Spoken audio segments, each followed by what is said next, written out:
உங்கள் விஷ்ணு பேசுகிறேன். இங்கே பார்த்தீங்கன்னா நான் ரொம்ப சின்ன வயசில் ஒரு 8 வயசு 9 வயசில் இருக்குள்ள ஆலங்கட்டி ஆலங்கா மழை அடிக்க மாட்டேன்னு சொல்லுவாங்க. இங்கே பாருங்கள் பேஞ்சிருக்குது. எங்கள் வீட்டுக்கு பக்கத்தில் இங்கே பாருங்கள் வாசப்படிக்கிட்ட எவ்வளோ பெஞ்சிருக்கு பாருங்கள். இங்கே பாருங்கள் அலங்காட்டிக்க மழை, அதாவது பனிக்கட்டி மழைன்னு சொல்லுவாங்கள்ல, அதுதான் அந்த காலத்தில் ஆலங்கா அத்திக்கா மழைன்னு சொல்லுவாங்க. இங்கே பாருங்கள் எந்த அளவுக்கு பனி கட்டி இருக்குது பாருங்கள், எவ்வளோ சூப்பராக இருக்குது பாருங்கள்.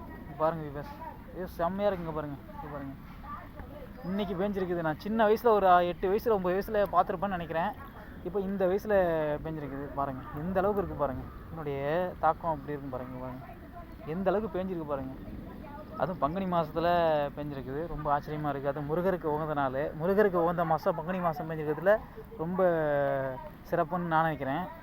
எல்லாம் அந்த முருகப்பெருமானோட அருளாக தான் பேஞ்சிருக்குன்னு நினைக்கிறேன். பங்குனி பழம் விழலைன்னு சொல்லுவாங்க பழமொழி. அதுமாரி பங்குனி பழம் விழுந்துருச்சு. இந்த ஆலங்காட்டிக மழை கடவுள் அருளால் பங்குனி மாதம் பேஞ்சிருக்குது. அது எல்லாத்துக்கும் முருக பக்தர்கள் முருகப்பெருமானோட ஆசையோடு பேஞ்சிருக்குது. இங்கே பாருங்கள் எந்த அளவுக்கு பேஞ்சிருக்கு பாருங்கள். பக்கத்தில் வீட்டு பக்கத்தில் எவ்வளோ போட்டுருக்கு பாருங்கள். இதை எடுத்து எல்லாம் வச்சா பாட்டிலில் எடுத்து வச்சிட்டோம்னாக்க இந்த தேல்கடி பூராங்கடிக்கெல்லாம் சிறந்த மருந்துன்னு சொல்கிறாங்க பெரியவங்க. அதனால தான் இனிமேல் கலெக்ட் பண்ண போகிறேன்.